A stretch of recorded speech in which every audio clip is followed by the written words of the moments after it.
रक्षाबंधन का पावन पर्व भगवान शिव की महिमा और उनकी रक्षा शक्ति से गहरा संबंध रखता है, क्योंकि महादेव स्वयं संसार के रक्षक हैं और जब भी भक्तों पर संकट आता है तो वे तुरंत उनकी रक्षा के लिए आगे आते हैं।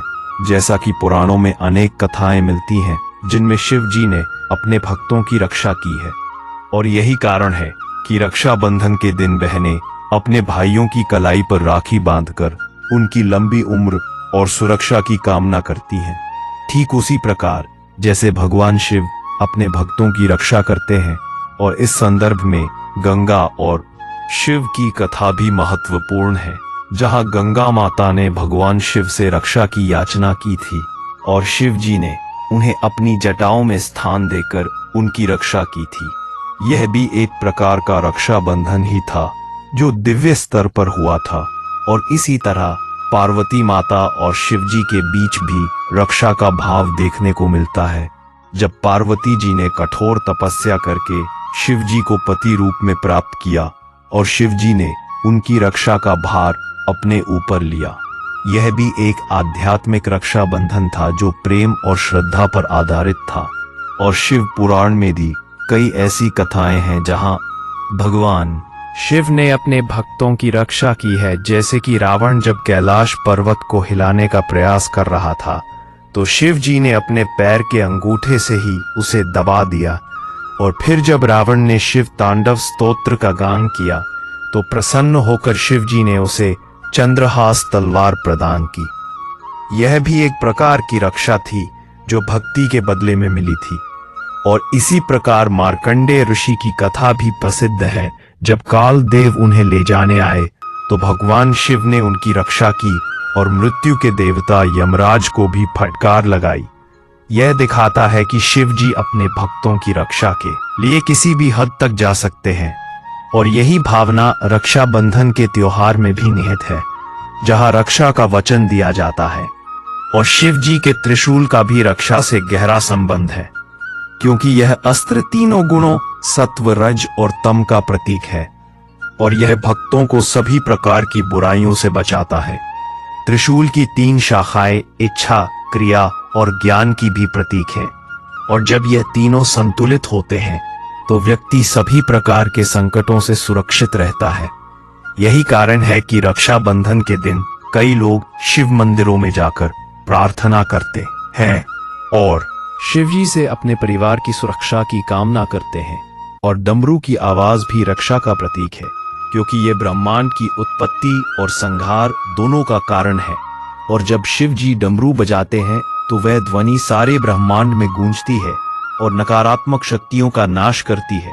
यह भी एक प्रकार की रक्षा है जो दिव्य स्तर पर होती है। और गले में पहनने वाला नाग भी रक्षा का प्रतीक है, क्योंकि वासुकी नाग शिव जी के गले में रहकर उनकी सेवा करता है, और यह दिखाता है कि सबसे विषैला जीव भी शिव जी की शरण में आकर रक्षक बन जाता है। संदेश रक्षाबंधन में भी निहित है कि प्रेम और विश्वास से सबसे बड़े शत्रु भी मित्र बन सकते हैं, और भस्म भी शिव जी के शरीर पर लगी हुई रक्षा का प्रतीक है, क्योंकि यह मृत्यु पर विजय का संकेत देती है और दिखाती है कि शिव जी जीवन और मृत्यु दोनों के स्वामी हैं, और वे अपने भक्तों को मृत्यु के भय से मुक्त करते हैं। यह भी रक्षा का ही एक रूप है। और चंद्रमा भी शिव जी के मस्तक पर सुशोभित होकर रक्षा का काम करता है, क्योंकि यह मन की शांति और स्थिरता प्रदान करता है और मानसिक संतुलन बनाए रखता है, जो जीवन में सुरक्षा के लिए अत्यंत आवश्यक है। और गंगा जी भी शिव जी की जटाओं में निवास करके संसार की रक्षा करती हैं, क्योंकि उनका पवित्र जल सभी पापों को धो देता है और आध्यात्मिक सुरक्षा प्रदान करता है। ये भी एक प्रकार की रक्षा है जो भौतिक स्तर पर भी देखी जा सकती है। और नंदी भी शिव जी के द्वारपाल के रूप में रक्षा का काम करता है, और यह दिखाता है कि शिव जी के आसपास सभी जीव उनकी रक्षा में तत्पर रहते हैं। यही भावना रक्षाबंधन में भी होती है, जहां परिवार के सदस्य एक दूसरे की रक्षा का संकल्प लेते हैं। और कैलाश पर्वत भी शिव जी का निवास होने के कारण रक्षा का प्रतीक है, क्योंकि यह सबसे ऊंचा और पवित्र स्थान है, जहां से शिव जी पूरे संसार पर नजर रखते हैं और आवश्यकता पड़ने पर तुरंत अपने भक्तों की सहायता के लिए पहुंचते हैं। और रुद्राक्ष भी शिव जी के आंसुओं से बना माना जाता है, और यह भी रक्षा का एक साधन है, क्योंकि इसे धारण करने से व्यक्ति सभी प्रकार की बुरी शक्तियों से सुरक्षित रहता है और मानसिक शांति मिलती है। यह भी दिखाता है कि शिव जी अपने भक्तों की रक्षा के लिए अपने आंसू तक दे देते हैं। और महाशिवरात्रि का त्योहार भी रक्षाबंधन से जुड़ा हुआ है, क्योंकि इस दिन भक्त रात भर जागकर शिव जी की आराधना करते हैं और उनसे रक्षा की प्रार्थना करते हैं। यह भी एक प्रकार का आध्यात्मिक रक्षाबंधन है जो भक्त और भगवान के बीच होता है। और सावन का महीना भी शिव जी को अत्यंत प्रिय है, और इस समय भक्त विशेष रूप से शिव जी की पूजा करते हैं और उनसे अपने परिवार की सुरक्षा की कामना करते हैं। यह समय भी रक्षा की दृष्टि से अत्यंत महत्वपूर्ण है, और कांवड़ यात्रा भी इसी भावना से की जाती है, जहां श्रद्धालु गंगा जल लेकर शिव जी को अर्पित करते हैं और उनसे रक्षा की प्रार्थना करते हैं। यह भी एक सामूहिक रक्षाबंधन है जो समाज के स्तर पर देखा जा सकता है। और ज्योतिर्लिंग भी रक्षा के केंद्र है, क्योंकि ये स्थान शिव जी की विशेष कृपा से सुशोभित है, और यहाँ आने वाले भक्तों की सभी मनोकामनाएं पूर्ण होती हैं और उन्हें विशेष सुरक्षा मिलती है। और सोमनाथ ज्योतिर्लिंग की कथा भी रक्षा से जुड़ी है, जहाँ चंद्रदेव को शाप से मुक्ति मिली थी। और मल्लिकार्जुन में भी शिव पार्वती दोनों का निवास है, जो दाम्पत्य जीवन की रक्षा का प्रतीक है। और महाकालेश्वर में समय के देवता महाकाल का निवास है, जो काल से रक्षा करते हैं। और ओंकारेश्वर में ओम का स्वरूप विराजमान है, जो मंत्र शक्ति से रक्षा करता है। और केदारनाथ में हिमालय की गोद में शिव जी का निवास है, जो प्राकृतिक रक्षा का प्रतीक है। और भीमशंकर में भीम नाम से शिव जी विराजते हैं, जो शक्ति से रक्षा करते हैं। और विश्वनाथ काशी में ज्ञान की रक्षा करते हैं।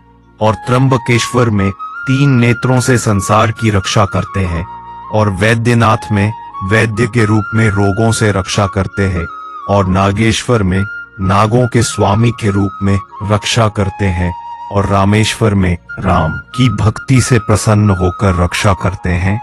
और घुश्मेश्वर में अंतिम ज्योतिर्लिंग के रूप में सभी की रक्षा करते हैं। और शिव सहस्रनाम में भी रक्षक के रूप में शिव जी के अनेक नाम हैं, जैसे रक्षक, त्राता, संरक्षक आदि। और शिव महिमा स्तोत्र में भी शिव जी की रक्षा शक्ति का वर्णन है। और शिव चालीसा में भी भक्तों की रक्षा की प्रार्थना की गई है। और आरती में भी शिव जी से रक्षा की विनती की जाती है। और शिव भजनों में भी रक्षा की भावना निहित है।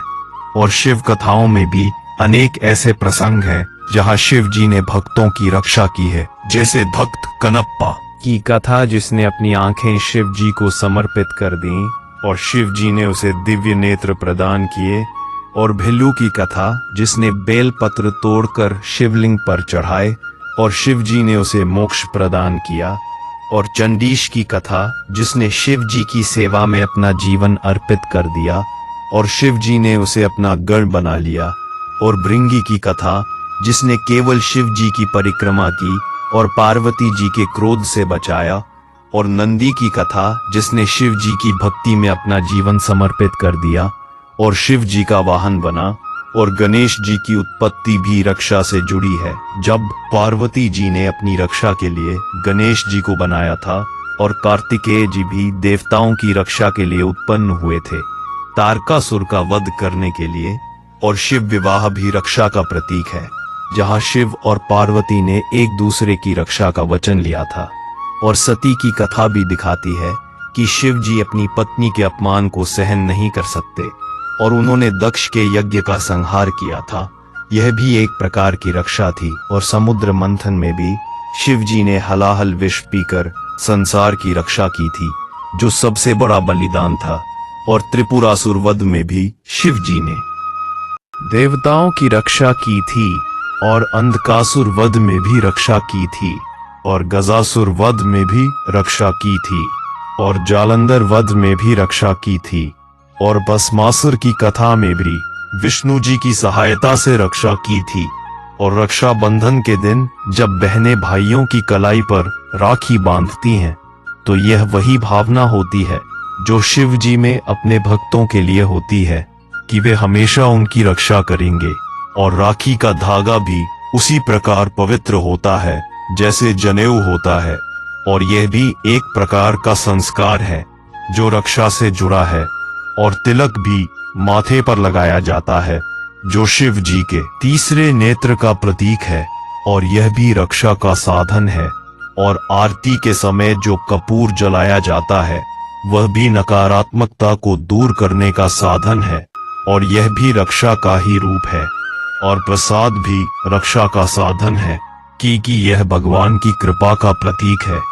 और चरणामृत भी रक्षा प्रदान करता है, और भजन कीर्तन भी रक्षा के साधन है क्योंकि ये वातावरण को पवित्र बनाते हैं और नकारात्मक शक्तियों को दूर करते हैं।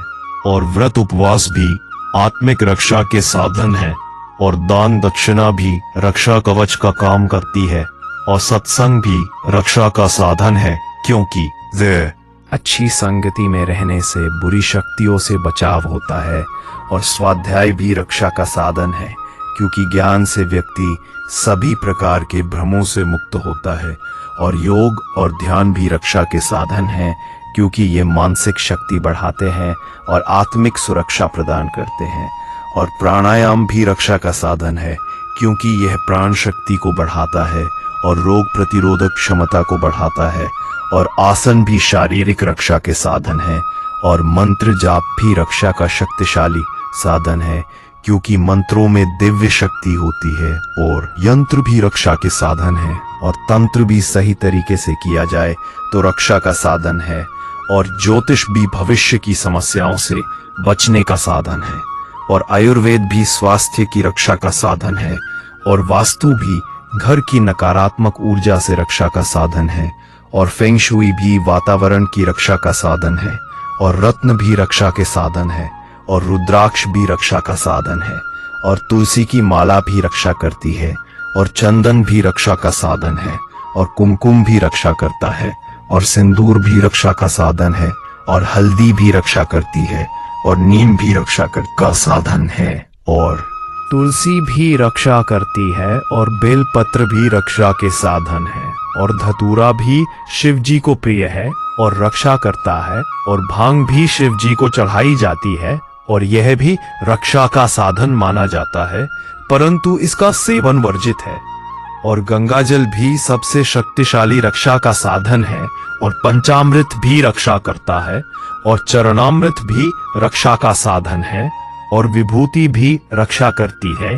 और भस्म भी रक्षा का साधन है। और तिलक भी रक्षा करता है। और जनेऊ भी रक्षा का साधन है। और कलावा भी रक्षा करता है। और मौली भी रक्षा का साधन है। और ताबीज भी रक्षा के लिए पहने जाते हैं। और कवच भी रक्षा के साधन है। और स्तोत्र भी रक्षा करते हैं।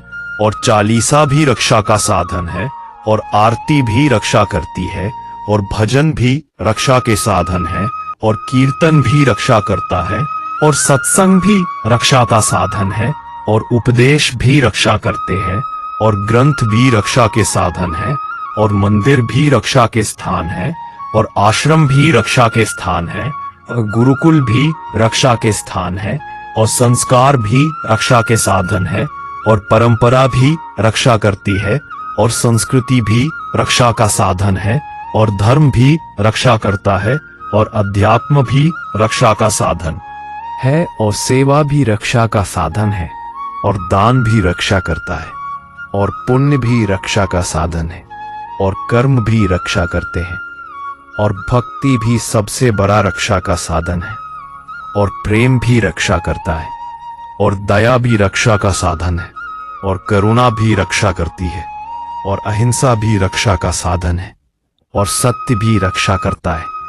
और न्याय भी रक्षा का साधन है। और धर्म भी रक्षा करता है। और नैतिकता भी रक्षा का साधन है। और चरित्र भी रक्षा करता है। और संस्कार भी रक्षा के साधन है। और शिक्षा भी रक्षा का साधन है। और ज्ञान भी रक्षा करता है। और विद्या भी रक्षा का साधन है। और बुद्धि भी रक्षा करती है। और विवेक भी रक्षा का साधन है, और समझ भी रक्षा करती है, और अनुभव भी रक्षा का साधन है, और परिपक्वता भी रक्षा करती है, और धैर्य भी रक्षा का साधन है, और सहनशीलता भी रक्षा करती है, और क्षमा भी रक्षा का साधन है, और विनम्रता भी रक्षा करती है, और समर्पण भी रक्षा का साधन है, और श्रद्धा भी रक्षा करती है, और विश्वास भी रक्षा का साधन है, और आस्था भी रक्षा करती है, और भरोसा भी रक्षा का साधन है, और निष्ठा भी रक्षा करती है, और एकाग्रता भी रक्षा का साधन है, और स्थिरता भी रक्षा करती है।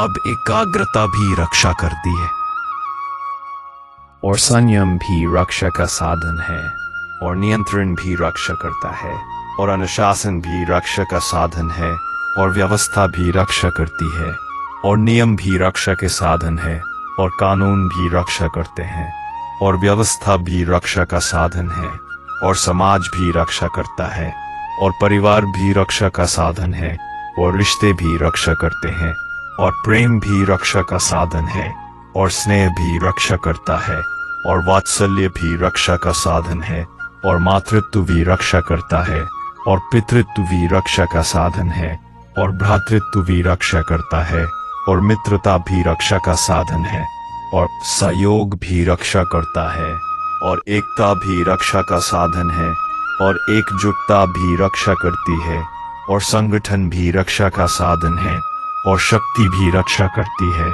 और बल भी रक्षा का साधन है, और वीरता भी रक्षा करती है, और साहस भी रक्षा का साधन है, और हिम्मत भी रक्षा करती है, और दृढ़ता भी रक्षा का साधन है, और संकल्प भी रक्षा करता है, और इच्छा शक्ति भी रक्षा का साधन है, और आत्मविश्वास भी रक्षा करता है, और स्वाभिमान भी रक्षा का साधन है, और स्वावलंबन भी रक्षा करता है, और आत्मनिर्भरता भी रक्षा का साधन है, और परिश्रम भी रक्षा करता है। मेहनत भी रक्षा का साधन है, और पुरुषार्थ भी रक्षा करता है। कर्तव्य भी रक्षा का साधन है, और दायित्व भी रक्षा करता है, और जिम्मेदारी भी रक्षा का साधन है, और कर्म भी रक्षा करते हैं, और कार्य भी रक्षा का साधन है, और सेवा भी रक्षा करती है, और भलाई भी रक्षा का साधन है, और कल्याण भी रक्षा करता है, और हित भी रक्षा का साधन है, और फायदा भी रक्षा करता है, और लाभ भी रक्षा का साधन है, और सुख भी रक्षा करता है, और आनंद भी रक्षा का साधन है, और खुशी भी रक्षा करती है, और प्रसन्नता भी रक्षा का साधन है, और संतुष्टि भी रक्षा करती है, और तृप्ति भी रक्षा का साधन है, और पूर्णता भी रक्षा करती है, और समग्रता भी रक्षा का साधन है, और संपूर्णता भी रक्षा करती है, और परिपूर्णता भी रक्षा का साधन है। और यही है भगवान शिव और रक्षा बंधन के बीच का गहरा संबंध, जो दिखाता है कि रक्षा केवल भौतिक स्तर पर ही नहीं बल्कि आध्यात्मिक, मानसिक, भावनात्मक और सामाजिक सभी स्तरों पर आवश्यक है। और भगवान शिव इन सभी स्तरों पर अपने भक्तों की रक्षा करते हैं, और रक्षा बंधन का त्योहार इसी भावना को मजबूत करता है और समाज में प्रेम, एकता और सुरक्षा की भावना को बढ़ाता है। फिर यह चर्चा दिखाती है कि कैसे भगवान शिव की रक्षा शक्ति और रक्षा बंधन के पावन त्योहार के बीच गहरा आध्यात्मिक और सांस्कृतिक संबंध है, जो हमारे जीवन के हर पहलू को प्रभावित करता है।